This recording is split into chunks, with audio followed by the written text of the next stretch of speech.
سب سے پہلے میں آپ کی خدمت میں تحفے کی تعریف کروں. تحفہ کہتے کسے ہیں؟ اگرچہ ایک بہرحال معاشرے میں رائج مفہوم ہے، لیکن شرعی طور پر تحفہ کہتے ہیں کہ کسی کو کسی چیز کا بغیر عوض کے مالک بنانا. درست؟ بس فرض کریں یہ میں کسی کو بخش دیتا ہوں، دے دیتا ہوں، تو اس کو مالک بنا رہا ہوں نا اس کا، اور اس کو نہیں کہتا کہ جی اس کے 2000 روپے مجھے دے دو، بغیر عوض کے مالک بنا رہا ہوں. تو اس بغیر عوض کے مالک بنانے کو اس کو کہتے ہیں تحفہ. درست؟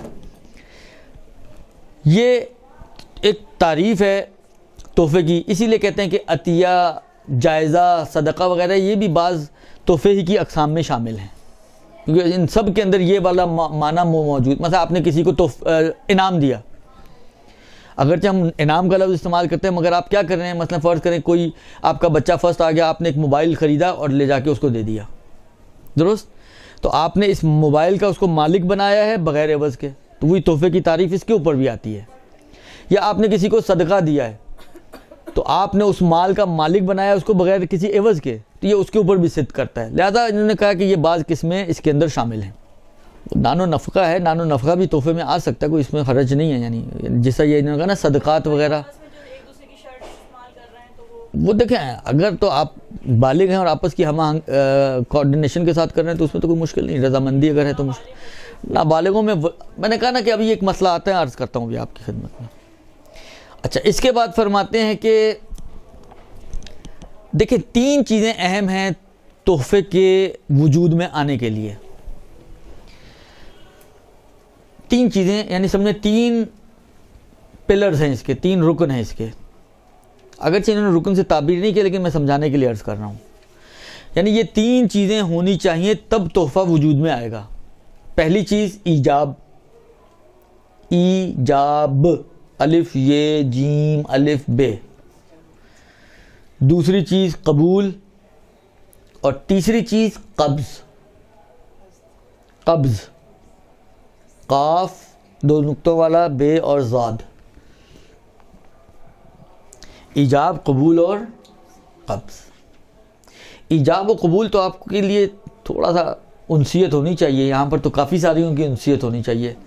جب نکاح ہوتا ہے تو نکاح میں بھی ایجاب و قبول ہوتا ہے. ایجاب کہتے ہیں آفر کو، اور قبول کہتے ہیں اس کو ایکسیپشنز کو.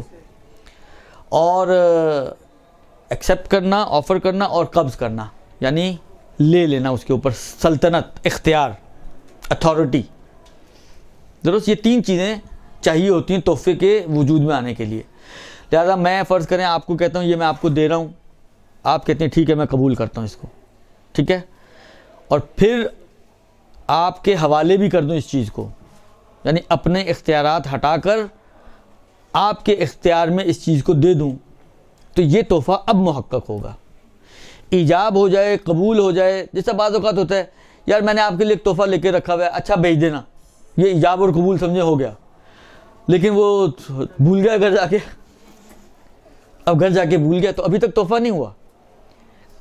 اب آپ پریشان ہیں، یار میری تو سال پورا ہونے والا اور خمس کی ڈیٹ آنے والی ہے، اور ایک ٹینشن لگی ہوئی ہے آپ کو. تو ٹینشن نہ لیں، اس لیے کہ ابھی خمس اسی پر واجب ہوگی، آپ پر واجب نہیں ہوگی، کیونکہ قبض نہیں ہوا ابھی تک. قبض بہت اہم رکن ہے تحفے کا.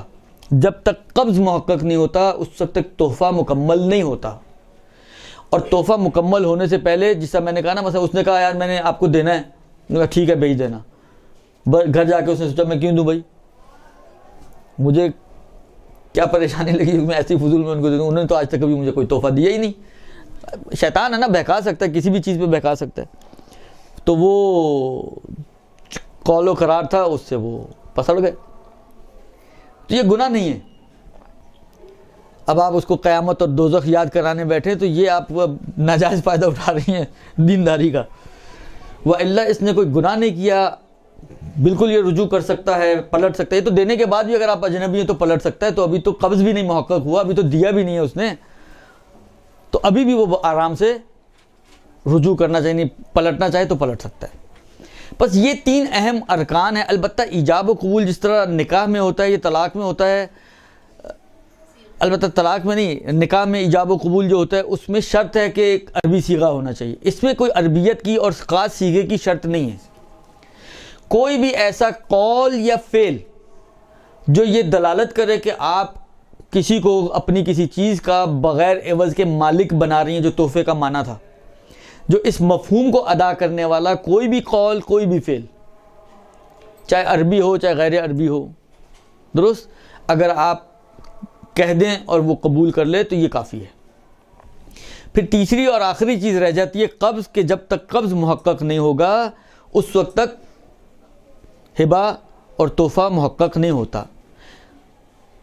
بلکہ یہ کہتے ہیں کہ صرف قول و فعل نہیں، بلکہ کسی کوئی اشارہ بھی آپ نے، جیسا امیر المومنین نے، اس نے مانگا، امیر المومنین نے انگوٹھی آگے کر کے اشارہ کیا اس کو، اور اس نے اتاری اور لے گیا،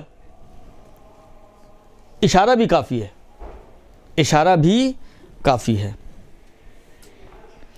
اسی طریقے سے قبول میں بھی کوئی بھی ایسا لفظ یا ایسا انداز جسے آپ یہ سمجھا دیں سامنے والے کو کہ آپ کے اس آفر کو جو آپ نے تحفے کی ہے میں نے قبول کر لیا، تو یہ کافی ہو جائے گا۔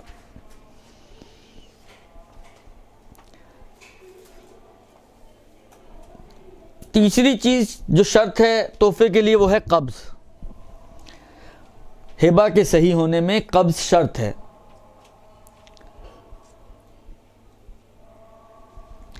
اچھا، اب اس میں مثلا فرض کریں میں نے کسی کو یہ تحفہ دیا، میں نے کہا جی میں نے آپ کو ایک موبائل دینا ہے، ساری خصوصیات بتا دیں جو اسی موبائل کی تھیں، درست، اس نے قبول کر لیا۔ اب اس نے قبول کرنے کا مطلب یہ ہے کہ خود سے آئے، اٹھائے اور لے کے چلا جائے، بلکہ جو دینے والا ہے اس قبض میں اس کی اجازت بھی شرط ہے، یعنی میں اپنی اجازت سے جب اس کو دوں گا، اپنے اذن سے اس کو دوں گا، تب قبض محقق ہوگا۔ وہ خود سے آئے، دیکھے مثلا آغا تو ہے نہیں، چلو موبائل پڑا، یہ تو وہی والا موبائل ہے جو ہبہ کیا تھا، اٹھائے، اٹھا کے لے جائے، تو یہ قبض محقق نہیں ہوگا، یہ والا قبض کافی نہیں ہے۔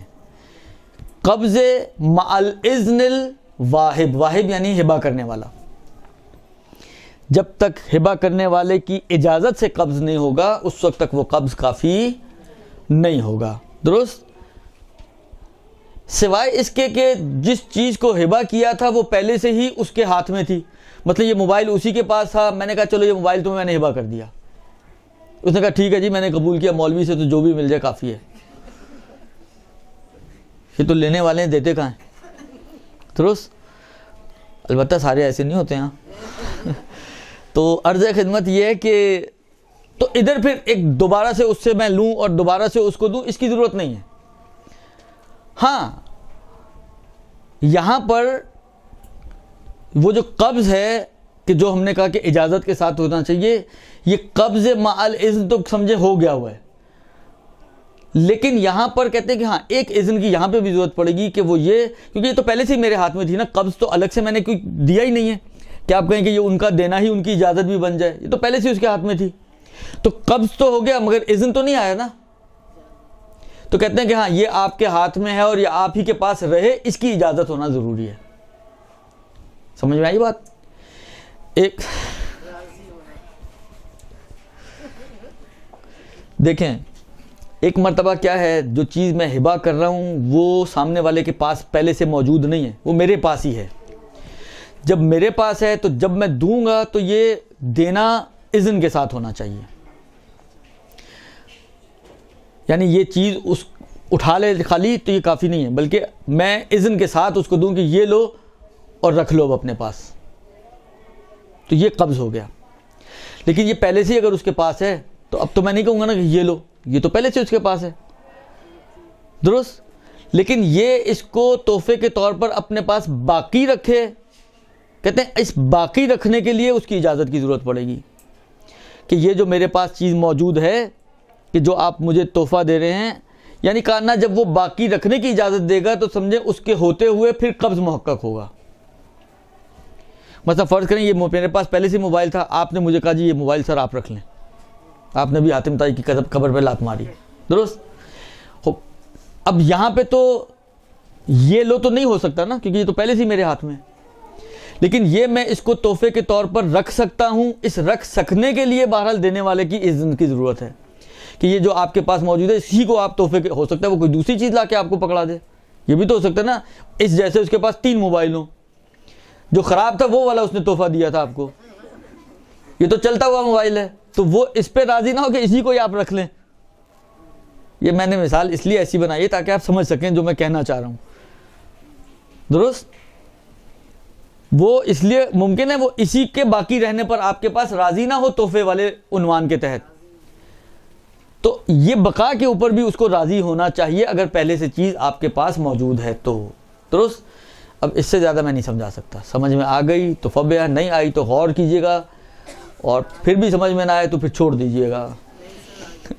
درست؟ خوب. البتہ اس بقا والے کے اندر احتیاط کی بنا پر کہتے ہیں کہ اس بقا کے اوپر اس کا اذن چاہیے احتیاط کی بنا پر. درست جی؟ بس یہ سمجھیں 3 چیزیں ہو گئیں. جب یہ 3 چیزیں محقق ہو جائیں گی, ایک ایجاب, دوسرا قبول, تیسرا قبض, اب تحفہ آپ کا مکمل ہو گیا. اب جب تحفہ مکمل ہو گیا تو وہ جو پہلا مسئلہ بتایا تھا کہ واپس لے سکتے ہیں نہیں لے سکتے, اب یہاں سے آگے سے شروع ہوگا. وہ یہ جو ٹوٹا جڑے گا اس کا یہاں سے جڑے گا کہ جب تحفہ مکمل ہو گیا تو اب آیا میں واپس لے سکتا ہوں یا نہیں لے سکتا ہوں, رشتہ دار ہے, غیر رشتہ دار ہے, چینج کیا ہے, چینج نہیں کیا, وہ ساری تفصیل پھر اس مرحلے کے بعد سے شروع ہوتی ہے. درست؟ خوب. اس کے بعد اب ایک اور قبض محقق کیسے ہوتا ہے, قبض کے لیے کیا ضروری ہے کہ چیز لا کے ہم اس کے ہاتھ میں پکڑا دیں؟ کہتے ہیں دیکھیں ہر چیز کا قبض اس کے حساب سے ہوتا ہے. اب گھر تو آپ لا کے اس کے ہاتھ میں نہیں دے سکتے نا. پلاٹ ہے, آپ کہیں جی پلاٹ کو کیسے اٹھا کے اس کے ہاتھ میں لائیں گی کہ جی یہ لو جی قبضہ لے لو, نہیں ہو سکتا ہے. تو ہر چیز کا قبض اس کے اپنی اعتبار سے ہے. کہیں پہ ممکن ہے, وہی والی بات ہے, اس کے ہاتھ میں دینا ضروری ہو, کہیں پہ ممکن ہے کہ ہاتھ میں دینا ضروری نہ, بس اپنے اختیارات ختم کر کے اس کو سلطنت اس کے اوپر دے دیں. آج کے بعد سے اتھارٹی آپ کی ہے اس کے اوپر, اپنا آپ کو اس چیز سے کاٹ لیں اور اس کو اس چیز سے جوڑ دیں. بعض اوقات اسی کو قبض کہتے ہیں. تو قبض ہر چیز کا الگ الگ ہو سکتا ہے. ان کی تعبیر یہ ہے کہ منقول و غیر منقول میں قبض محقق ہوتا ہے اس بات سے کہ جس کو تحفہ دیا گیا اس کو آپ مسلط کر دیں اس چیز پر کہ جو تحفے میں دی گئی ہے, اور وہ اس کے اختیار میں اور اس کی سلطنت میں آ جائے, یعنی اس کی اتھارٹی میں آ جائے. یہ ہے اس کا قبض, چاہے منقول ہو چاہے غیر منقول ہو. برحمتك يا أرحم الراحمين وصلى الله على محمد وآله